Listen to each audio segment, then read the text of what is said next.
Hi and hello, watch fans, and welcome to another edition of The Real-Time Show with me, your friendly neighborhood watchmaker, Rob Nuds, and my good friend, Richard Bentz, Rams Defense, CEO, owner, founder, head designer, chief marketing officer, and everything else that needs to be done, head T-boy as well, I believe, of Studio Underd0g. Rich, how you doing, mate? I'm very good. I've got a big smile on my face for, once again, you're one of the few people that pronounces the surname correctly. Even when I do correct people, obviously it's typically in one ear, out the other. So the fact that you remember my little fence anecdote is, yes, put a big old smile on my face. You know, we're going to have to shelf this amazement of yours that I remember your name, because every time we talk, it's the first thing we discuss. And it's like, okay, I've got it now, Rich. I got it. Okay. But I've been alive for 30 years and no one remembers. So, of course, it's the first thing I pick up on, and I have to congratulate you on getting that right. Oh, thank you. It is one of the crowning glories of my career. And to be honest, it's actually something, it is more special than I'm making out, because as listeners to the Real-Time Show will know, I frequently mispronounce people's names, and often my own as well, so nobody's safe. But you seem to be the exception, because you provided me with that little aid memoir, which I very much appreciate. Now, we have you back in the studio, a repeat guest, a rare thing indeed for the Real-Time Show, because you have some very interesting news. And rather than us getting CEOs, founders, designers back on the show every time they release a novelty, because it's rather par for the course in other cases, you have had, up until this point, as in your brand, just one model, and there have been variations thereof that have set the internet alight with interest and encouraged people to even become watch fans, having never been watch fans before, because of the interesting and joyful approach you have to watchmaking. But now you are finally about to release, or by the time this show goes out, you will have just released your second model. Can you please tell us all about it? And spare no expense on the details, because everybody is absolutely desperate to hear more. Well, yeah, it's a big one, isn't it? This is my second album, and it's taken its time, but I think, good things do take time. As you said, it's been, 2.5, maybe even 3 years now since, I launched the brand, and I launched with my chronograph collection. And the core range has pretty much stayed exactly the same. The 3 items that I launched the brand with was the watermelon, the desert sky, and the goofy panda. And along the way, we had a few introductions. But that, along with the mint choc chip, has been my core range for years, which is crazy to say. To say years, it still feels like, I've been running a business for weeks rather than years. But here I am, ready to launch something new. So I'm pleased to say that we've got a field watch that will be joining the Studio Underd0g lineup, which has taken its time, but it's been a real fun challenge to introduce something new and to help shape, I guess, what Studio Underd0g is. What is the DNA of the brand? Yeah, now that is a very good place to start, because that is a question a lot of people had. It seemed obvious enough for a time that you had a goofy approach to design. You like to laugh at yourselves. You like to take inspiration from the oddest places and bring some fruity colorways to the wrist. But the question was, is that sustainable? How can you farm that out to another model? And I think that you were quite conscious of that early on. The follow-up, therefore, needed to be in spirit the same, like you say, the same DNA, the same core values maybe, but not quite the same shtick. So exactly what did you decide to hang the second model's hat on? So that's it. You're talking about core values. And I think for me, it's incredibly clear and obvious what the core values of Studio Underd0g are in terms of how I approach designing a product. Whereas I think to a lot of people, or to people discovering the brand, Studio Underd0g is fruit on a dial. You've got, or food on a dial. And I think that worked super, super well for the kind of the chrono collection. And it had this sort of organic growth. The first one I did was a watermelon. There was a couple of others, you've got a panda and desert sky, which was based on sneakers. So it was weird and wonderful inspirations. But then it quite organically started to lend itself to fruity flavors, or to foodie things, or things people are really familiar with and day-to-day life. But for me, the approach that I have to the brand is a design-led approach. And that approach originates from exactly how I started designing the Chrono collection, which was I wanted this vintage silhouette where if you look at the watch from any other angle, it's staying true to, in the Chrono case, 1960s chronographs. And then the dial is this really sort of modern, playful twist. In the Chrono series, I did that with use of color and graphic design and a fruity inspiration.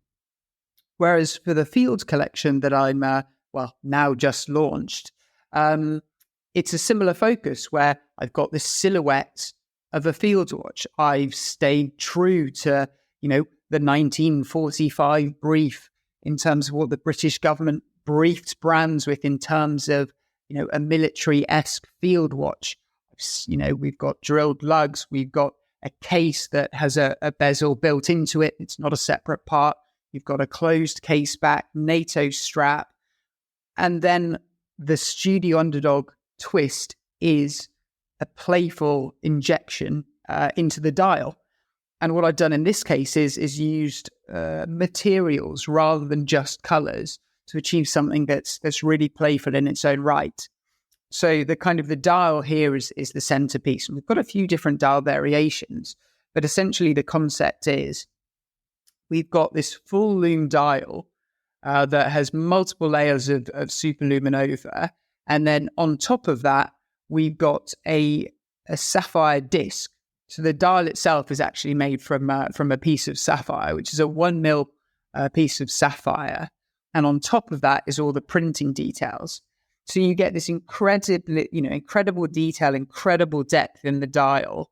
And the numbers and numerals appear to float. And you really have to kind of get it in hand and see it in hand to appreciate all that's going on. It even takes a while to figure out exactly how it's achieved and what you're looking at. But it certainly, created something quite unique, quite playful, but in a very different, playful approach versus the original series, if that makes sense. It does. But let me stop you there because I want to talk in detail about this design and some of its elements later on. But you said something that popped out in my mind, and that was you need to get it in hand to have a look and appreciate exactly what's going on there with that depth and that incredible crisp printing on that sapphire surface. How can people do that? Now, as we know, you were recently at an event in Brighton, in your hometown, effectively, with several other British brands that took place in September. We covered it extensively on the show. I'd like to hear a little bit about how that event went. But then also, if you wouldn't mind, please tell our listeners how they can see your watches in the near and more distant future, and whether or not you have plans to establish a retailer network. For sure. So at the moment, as you said, the challenge for me, primarily being, I guess, an online business, is I don't get that many opportunities to get watches in hand. So my solution to that is really going to as many kind of, whether it's fairs or whether it's watch meetups, to meet people and get my watches on people's wrists. So as we're launching this, I don't know when this video recording is going out, but from the 20th to the 21st of this month, I'm going to be in New York at the Wind Up Watch Fair. So that'll be the first look for the community to get hands-on. And we've got some additional showcases later down the line throughout 2024. And I've actually just come back from 3 back-to-back weekends of fairs and events from Edinburgh down to Brighton, one in London. So really trying to take advantage of of this opportunity to showcase the watches in person. So just for everyone that isn't aware, we recorded early October. This is going out on the 19th of October, just 2 days after the launch of the Studio Underdog Field Watch. And you are talking about New York, right? New York Wind Up Watch Fair. Indeed, yeah. So any of your listeners that happen to be in New York and haven't already planned to come along to Wind Up, something I'd really encourage you to do, not just to get hands-on with the watches that I'm talking about today, but also to check out all of the other amazing brands and what some other brands have to offer. And I'm sure there'll be other brands that will be introducing some new and exciting products, timed for the wind up watch fair as well. So what about retailers? Is it possible, or is it absolutely off the cards for myriad reasons? It's a good question. And so from my side, retail really offers something that I'm unable to do at this point, which is people being able at any time come in and check out, a physical watch. I don't have a boutique, or even in Brighton, I have my office, but nowhere really to host. So there's a real strength in growing a kind of retailer network. The challenge is, with all the benefits that retail has to offer, there's a lot of additional costs. They have to pay for the actual, what do you call it? Not brickwork. There's a lot of additional costs in terms of the actual storefront, hiring staff to explain all about the product. And that cost then is essentially somewhat paid by the brands. So if I was to offer my products to a retailer, they'd be paying substantially less than an end consumer. And really, my model isn't built for that. My model is built on direct to consumer, which essentially means by having a direct to consumer e-commerce business, I am able to price my products lower than brands that are working through retail. And for me, that's a key part of the business. It's a key part of the brand and a bit of a focus. There are some exceptions to that rule where I work with some retailers, such as James Porter up in Glasgow, and recently Time and Tides down in Melbourne, who have some samples and things.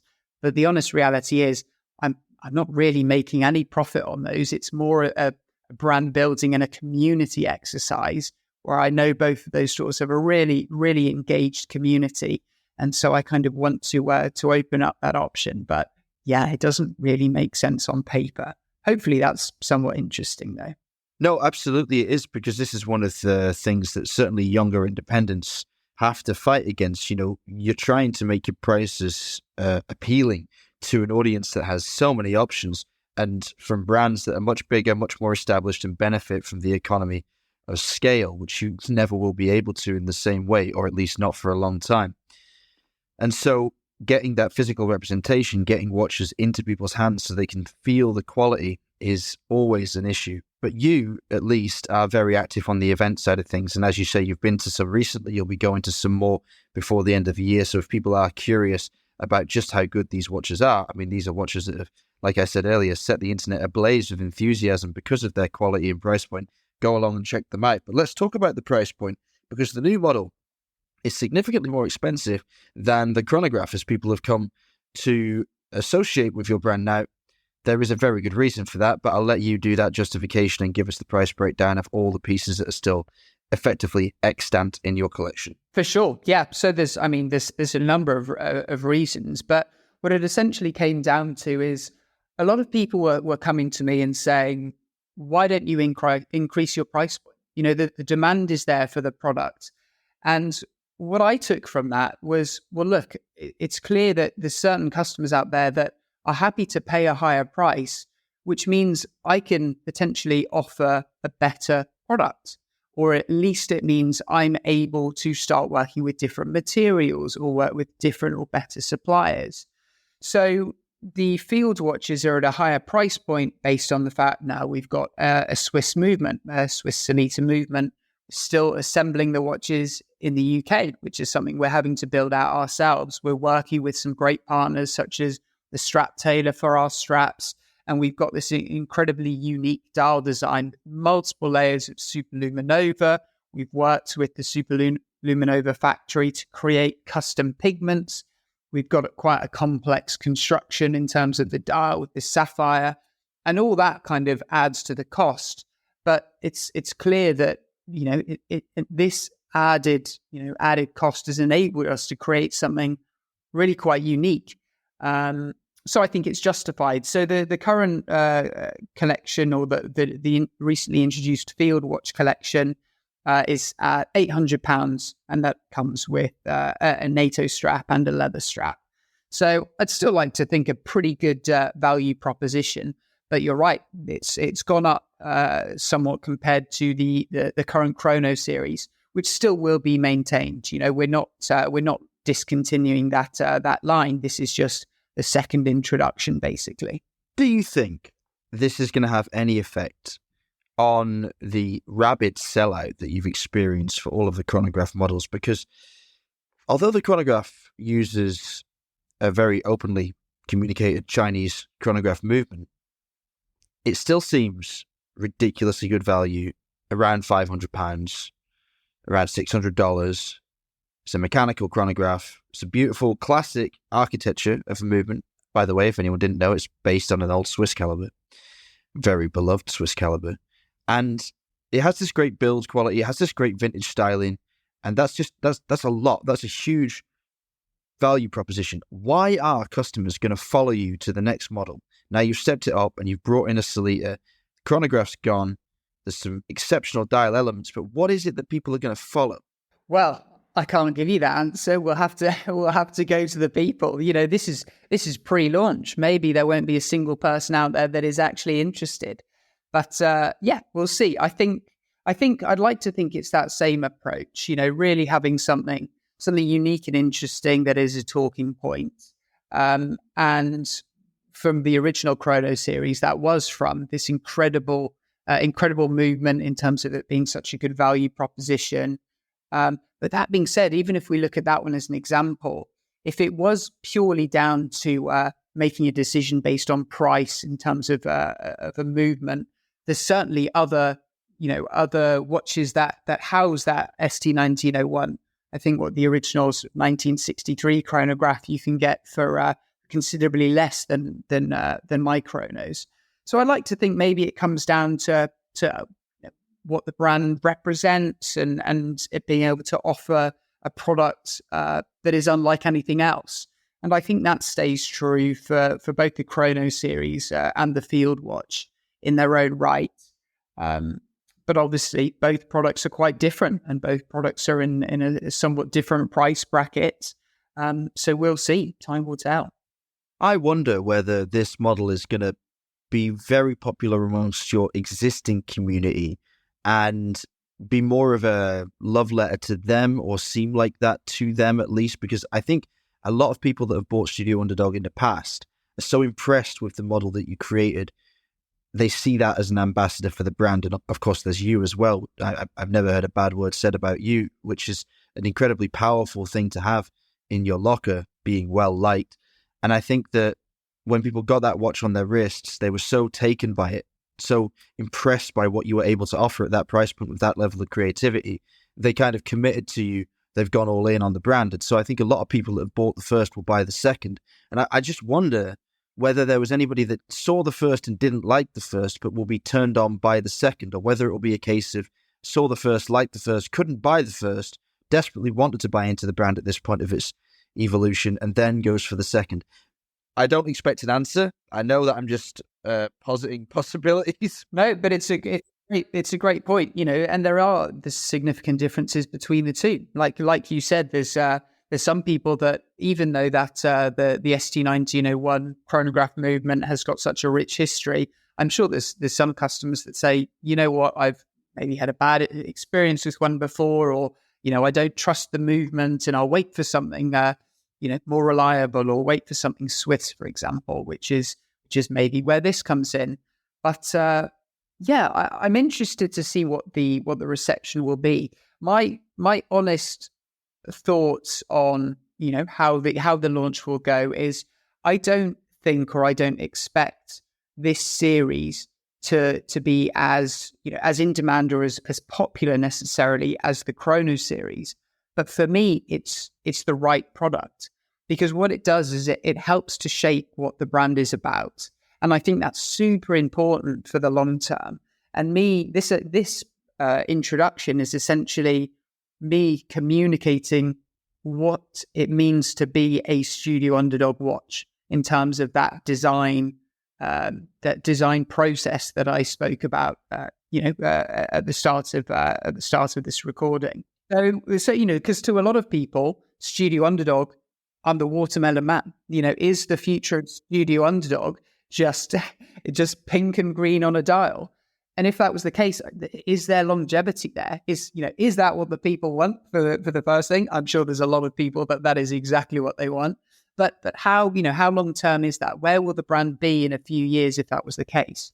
I think with this field watch, it sets the brand up, for being here, in many, many years to come, which is where I want to be.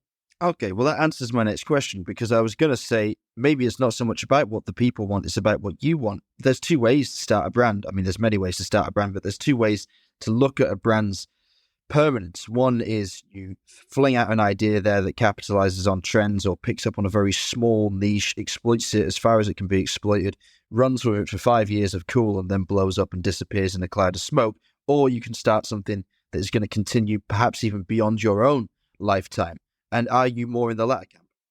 You bang on. I absolutely am. And the kind of the interesting thing there as well is when I started the brand, when I came to the market with a watermelon themed column wheel chronograph, clearly that wasn't a commercial decision. Had I had any business advisors, they would have quite quickly poo-pooed that idea, I'm quite sure.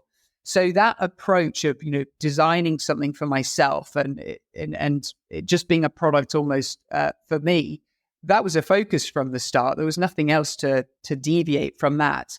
And that's something that I've kind of had to remind myself of, when I've been designing other products. The obvious thing would be for me to introduce a dive watch, that's as a second album, because that's the watch that is most popular on the market. Was for me, that didn't feel right. I wanted to do something that I was interested in.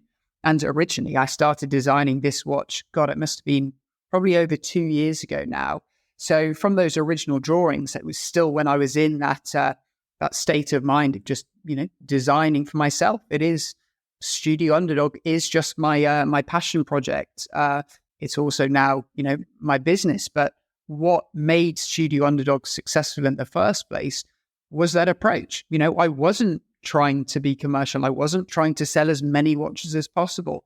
And that's something that I like to think I maintain as an approach, even though, it's slightly more challenging because I do have to think of a business. I think the most successful way to go about doing that is just staying true, to the origins of the brand. Yeah, I can't say fairer than that. If you are able to maintain that and maintain your creativity and create watches that are diverse but still on brand long term, then I'm sure you will continue to have great success. You mentioned the Dirty Dozen, or tangentially at least, that you built this watch to the requirements of the MOD in 1945 or whenever it was they were actually eventually issued. I think it was around then because it was right at the end of the war, right? I'm looking at these watches now and I'm thinking there's definitely one of them that I would take into the trenches with me, and that's the black one, reference number 02BKG. But I'm pretty sure the rest of them would get me shot from a distance because those dials are all fully luminous. So how about you take us through the design of the four pieces that we have? They are named Pink Lemonade, Tiffany with a line through it, Stephanie Blue, love it, Full Moon with a 0 as the second O, and Midnight. So tell us about Pink Lemonade, Stephanie Blue, Full Moon, and Midnight, if you don't mind. For sure. I'll go through in that order. So Pink Lemonade. So this is the one that is probably, at a glance, most visually, obviously, Studio Underdog. Pink Lemonade, a fruity, fun flavor. You've got this really nice gradient dial going from a light pink up to a nice light lemony yellow. So at a glance, it's clearly a Studio Underdog watch in terms of the color. And as you look more into it, as I said, with the sapphire dial, you've got the numerals that kind of appear to float on top of the dial and cast a really nice dynamic shadow when you're in the sunshine. And whilst you're in the sunshine, that is, of course, powering up the superluminova, which is across the entire dial. And this was actually one of the ones that was quite a technical challenge because we were trying to figure out how to achieve a gradient with a full lume dial. So in terms of the manufacture process, this one has its a totally different manufacture process to the other full lume dials. We've got 7 layers of superluminova on this one, so it's super, super bright. once it is powered. So visually, it's a lot of fun. So that's Pink Lemonade. I'll go on to Stephanie Blue. And as you said, I think the press release that I sent out sort of jokingly has Tiffany originally written and then crossed out, because I wanted to just poke a little bit of fun about the crazy trend that went all around the watch worlds last year, which was this pastel bluey greeny color that we've all know as Tiffany. Mine isn't that. It's a beautiful pastel blue. So I thought I'd kind of poke fun at that whole ordeal by calling it Stephanie Blue. This one's my personal favorite. We worked with Superluminova to create a custom Pantone matched pigment here. So it's exactly as I wanted. And yeah, quite a lot of fun and super bright, but not quite as bright as the full moon, which you wouldn't really want to be wearing in the trenches, because it would be a bit of a beacon. I was thinking that would be quite a fun launch campaign or launch video, some really serious military style video of someone sneaking out of the water and then pulling their shirt back to check the time, and then suddenly they're lit up and an enemy infantry are running. So yeah, if you see that in a few months' time, it's because I've thought actually, yeah, we'll go with that. But yeah, that's the kind of vibe that we're getting here, and the loom on this one, as I said, is the most bright out of them all, and glows a really beautiful blue. And this one I think is really interesting, because at a glance and at a distance, the people might question as to why it's a Studio Underdog watch. It looks like a very serious, white cream dialed, military watch, whereas the fun element is that unknown. It's when you do go into a dark room and suddenly it's this beautiful, punchy, vibrant blue. And that's really kind of the Studio Underdog twist in these models. And then finally, we've got the one which I'm really interested to see what the reception of this one is, the Midnight, which is, it has the same dial construction as all of the others with this sapphire dial, but doesn't have loom on the back. The hands and the numerals are loomed here. So it's your most traditional looking field watch, but it's still got this real depth and dynamic aesthetic, when you do look at it. So I'm really interested to see what people think of this one, because it's quite different, really. I'm quite charmed by it, to be honest. I think it's a beautiful watch in general. It doesn't need to be anything more than it already is. It's just a product in some cases. I mean, it's such a lovely thing in terms of its proportions, and it looks of exceptional quality. I can't wait to get one on my wrist either to check it out in real life. But tell me about these two screws that people are going to notice on the horizontal axis of the watch right next to the 9 and the 3. What are they for?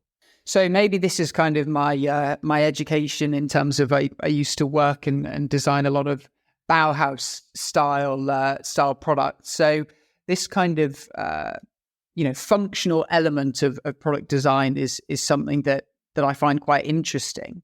So these screws that you can see on the dial are functional. They're between the 3 or they're at the 3 hour marking and the 9 hour marker as well, a clock marker, sorry. And these hold the dial in place. So they hold what is essentially a dial that's made up of 4 layers. We've got this brass base plate. You've got some all the loom layers. We've also got a 0.2 millimeter thick stainless steel disc that separates the superluminova layers from the sapphire crystal, which was something that took, best part of a year to figure out and get right. I've gone off on an absolute tangent. I forgot what I was talking about. But essentially, we've got this incredibly deep dial, which is in total 2 millimeters thick, compared to your typical 0.4 mil thick dial. That explains why it looks, why you have so much depth. And yeah, getting back on track, that's what these screws, these pins all hold together. And when it is all cased up, we've also got the case holding everything in. and then these screws also help to stop anything rotating. So yeah, quite a complex style. Quite a complex style. I'll say so. Yeah, very interesting. So there's actually a zero point 0.2 mil gap between the underside of the sapphire and the top side of the superluminova coating. Exactly that. Yeah, and it's as silly as it sounds, that 0.2 mil is so necessary because we worked on, I think this must be the 5th or 6th set of samples with minor changes and improvements and adjustments. But one of the main things we were trying to get right, was the visual aesthetic of the superluminova. And what we were finding is when we didn't have that spacer, the superluminova layer would get compressed up against the sapphire dial.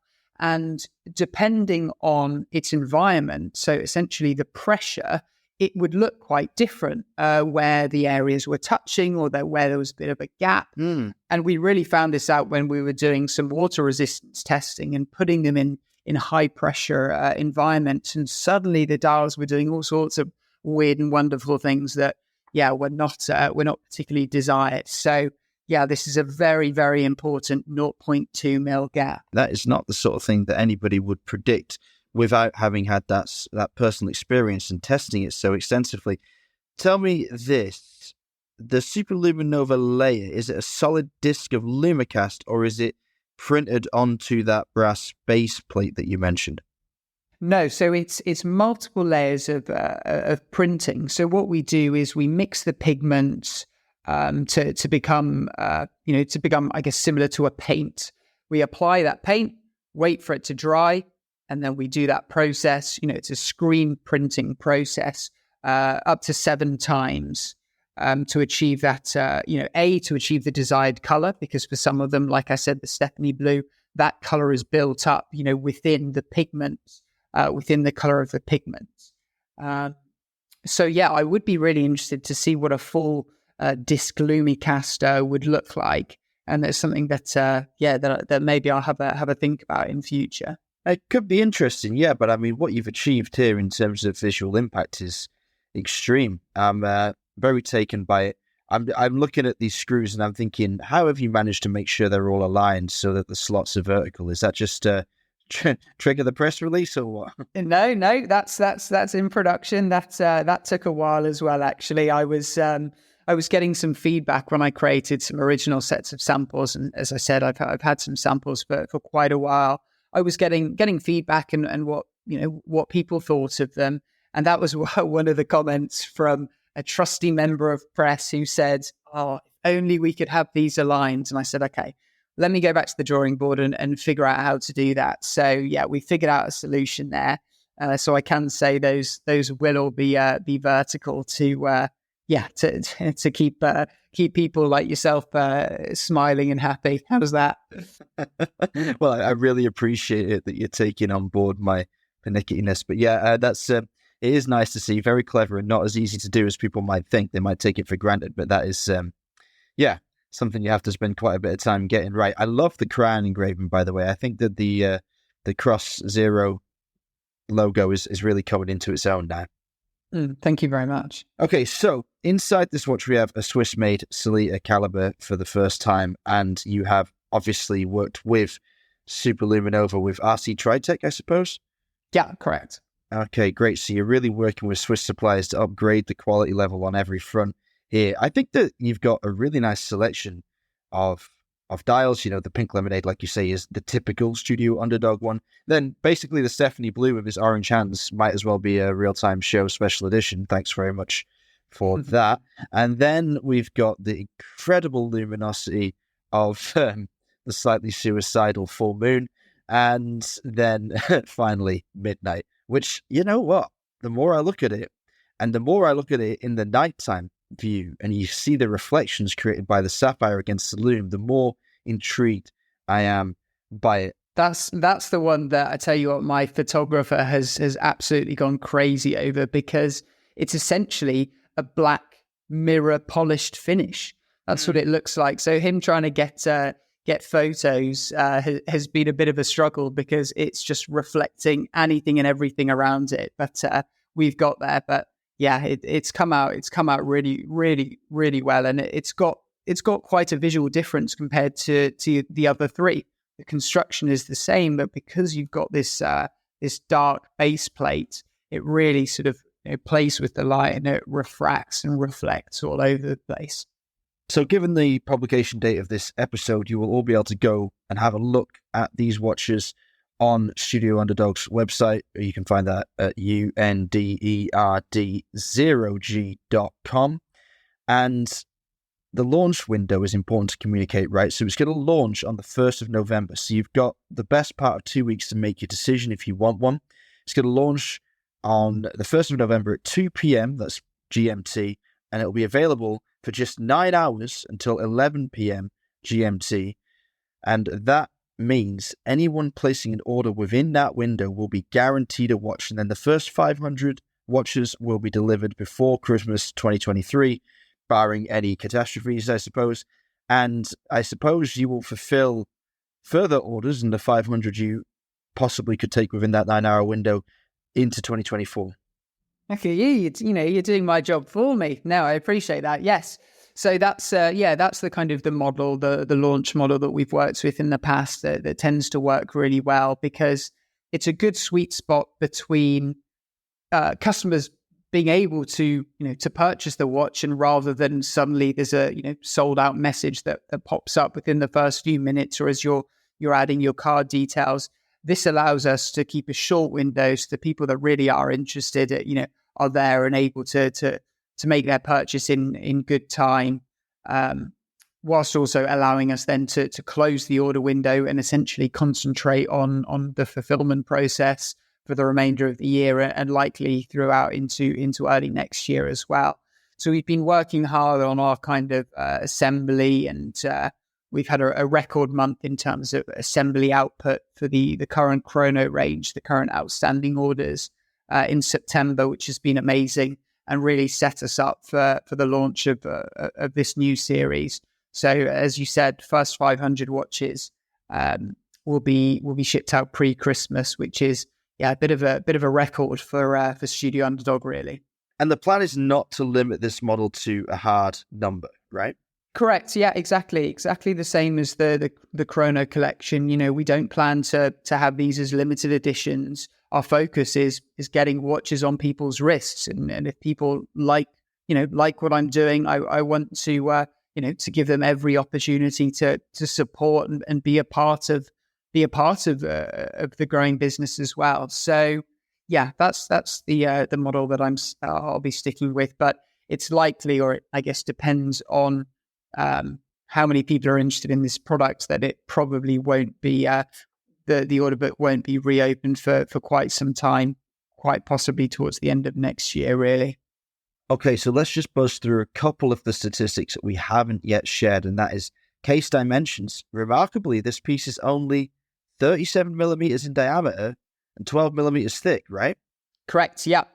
So the 37 obviously, makes sense in terms of a field watch, and the honest truth is I've got quite dinky little wrists, so I quite like small watches. So that choice was I guess for me. And then in terms of overall depth, we're really trying to keep it as slim as possible. And I think achieving a 12 mil depth, considering there's a 2 mil chunk of dial in there, is a bit of a feat in itself. Yeah. So how did you do that? I mean, does the movement have H4 hands on it, or even custom hand height? Off the top of my brain, it might even be H10 hand height if that exists. It's I never heard of it. I never heard of H10, but I mean, I 2 millimeters. That's crazy. Exactly. Yeah. So thanks to Salita for allowing us to to do that. And again, as I said, it's something that allowed us to create something quite unique and a lot of fun, really. This might be a weird question, but the higher hand height, when it's that high, doesn't have any effect on the power reserve, does it?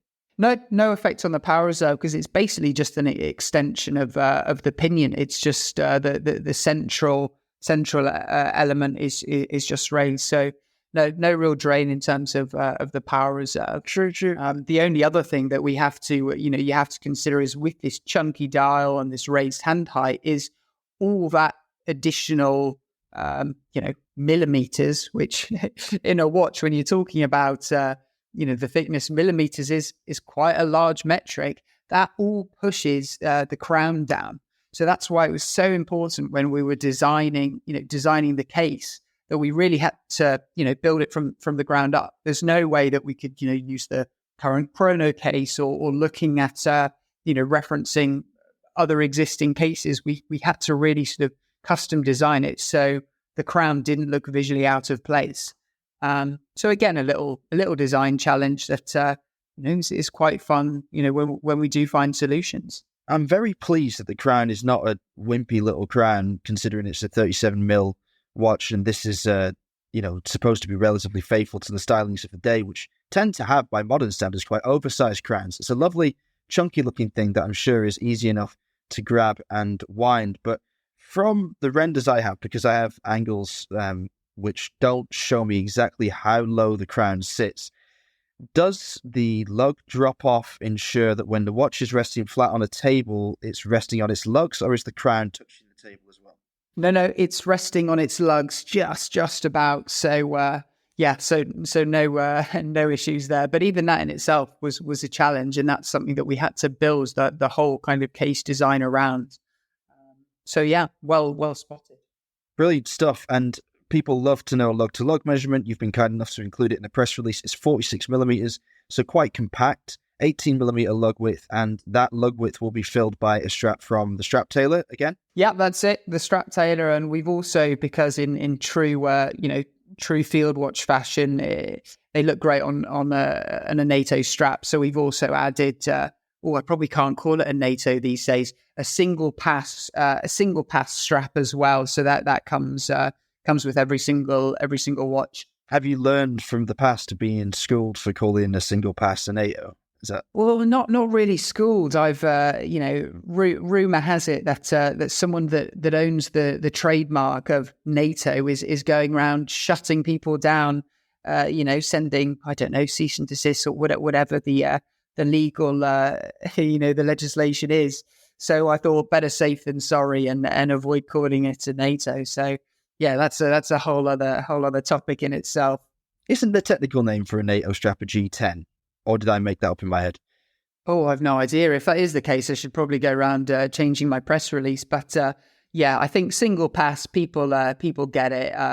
The way we've designed the NATO as well is it's just that, we've got a lot of NATOs have sort of two pieces of fabric between the case and your wrist, which lifts the watch off. So we've designed ours in such a way that it's just the single piece of fabric. Just so it wears a little bit lower, so we can really make it look as slim as possible. I mean, I think, to be honest, a single pass fabric strap is the perfect and maybe only way to accurately describe it. From what I can remember, and I've written a lot of weird, very esoteric articles about NATO straps and Zulu straps in the past, but not for many years. I think G10 was the code of the NATO strap when it was issued to military personnel from the quartermaster, and it was specifically that two-layered fabric strap with angular hardware. That's one of the main differences between a NATO and a Zulu. It has this kind of like boxy hardware and tiny little pressed buckle. And the idea was, because the idea of having the two pieces of fabric is if one spring bar breaks, the watch stays on your wrist, right? That's the whole point, right? So with a single pass, that is still the case, right? But it's obviously just a little less robust, but I mean, it is much more comfortable. And at 37mm, I think it's a better choice because it allows you to keep the watch as low profile as possible. And since you made all those efforts to keep it as slim as you possibly could, why ruin it with extra thickness on the strap? So, last stat that's probably useful for people to know: 10 ATM, 100 meters water resistance. So you can take this watch anywhere. It's a nice, subtle, go anywhere, do anything kind of watch. So congrats, Richard. You've done a great job here, I think. Well, we'll see. Time will tell. To be honest, I think, I'm very, very happy with this product. And as I said, it's the right direction for the brand, even if no one buys it. Although my mum has said that she's interested in one. So I think maybe I have possibly one sale, or maybe a friends and family gift for my mother. I don't know. We'll see. Legend. God bless your mum. She makes the Real Time Show a better place. So one more thing, talking of podcasts, I want to shout out to our friends up at Scottish Watchers, because you recently partnered with Scottish Watchers, Ricky and Dave, and, well, all of Scotland behind them, and the world, of course, to create a lovely Humble Blueberry watch, which was auctioned for the Every Watch auction hosted by Lion and Turnbull.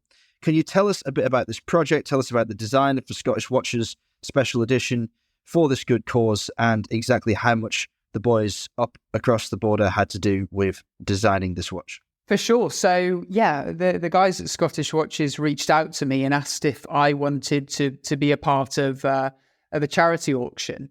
And for me, I've done a few charity projects. You know, I've worked with you on the past on a fun charity project, and I really enjoy them because it gives me scope to design something unique, something fun for a wonderful cause. So Ricky gave me an incredibly open brief, which was, you know, design whatever you wanted, which as a designer is essentially the perfect brief. So there was no kind of requirements, no requests, no rules to follow.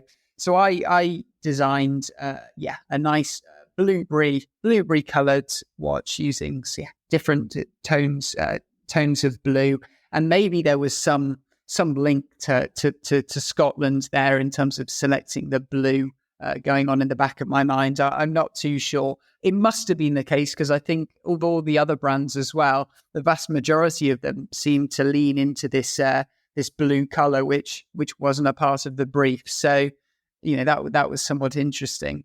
But yeah, they asked me to submit a watch that would be auctioned for charity, so it was a no-brainer for me. And I'm pleased to say that the auction did incredibly well. I think overall, the total amount raised was, I believe, £55,000, just under $70,000, which was just incredible. And, you know, huge credit to all the other brands as well for their participation, and a huge thanks to Ricky and Dave for facilitating it, basically. I think you're somewhat burying the lead here and being very humble, as I suppose we should expect of you, but you've got to tell us, what did this watch sell for? What did your Studio Underdog Bicompax ST1901 Humble Blueberry actually go for under the hammer? Oh, I know. Well, it was remarkable that the Humble Blueberry went, at a hammer price of £16,000, which was really, really incredible.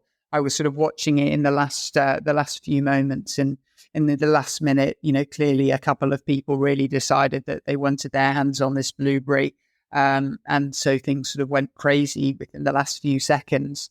So overall, some amazing results, and as I said, you know, 55,000 raised in total, with little old Studio Underdog contributing £16,000 of that. I mean, that's not to be underestimated. That's more than 25% of the total, as far as my maths allow. In fact, it's almost a third. I mean, that's crazy. That's absolutely crazy. Do you know who it was that bid on that watch? I don't know. I reached out to the auction house to see if they could share any details, but are conscious of the GDPR regulations that information couldn't be shared. But hopefully someone, the proud owner of that watch, I'm sure will eventually post something on Instagram or be spotted at a red bar or something of the like. It's such a unique watch that I'm sure it'll show up somewhere. And it's not really the type of watch that someone's going to buy just to chuck in a safe. You know, this is a watch that has a real story behind it. So yeah, we'll see. I'm excited as anyone to see where it has ended up. What an incredible initiative. Congratulations to you and to Scottish Watches and to the owner of the Humble Blueberry. We look forward to you revealing yourself one day so that you can be adored community-wide for your incredible generosity and excellent taste. Richard, we're going to wrap things up there. Thank you for spending so much time talking to us about the new watch. I really appreciate the in-depth expose of it, and I'm sure that anybody that was waiting for your second album will be very, very keen to rush out and buy one and support you as you look to write your third. If any of our audience have questions for Richard, you can do so by getting in touch with me on Instagram, either at RobNuds, that's ROBNUDDS, or my regular co-host Alon Ben Joseph at ALONBENJOSEPH, or you can contact Alon or I at our email addresses, either Rob or Alon at therealtime.show, or via the contact form on the website, www.therealtime.show. If you'd like to join the Real Time Network, our WhatsApp community, and get involved with one of the fastest growing podcast communities in the world, then please just send us a message and we'll add you straight away. Richard, thanks again. We'll get you on for your 4th appearance on the Real Time Show soon. Until then, stay safe and keep on ticking. Thanks a lot, Rob.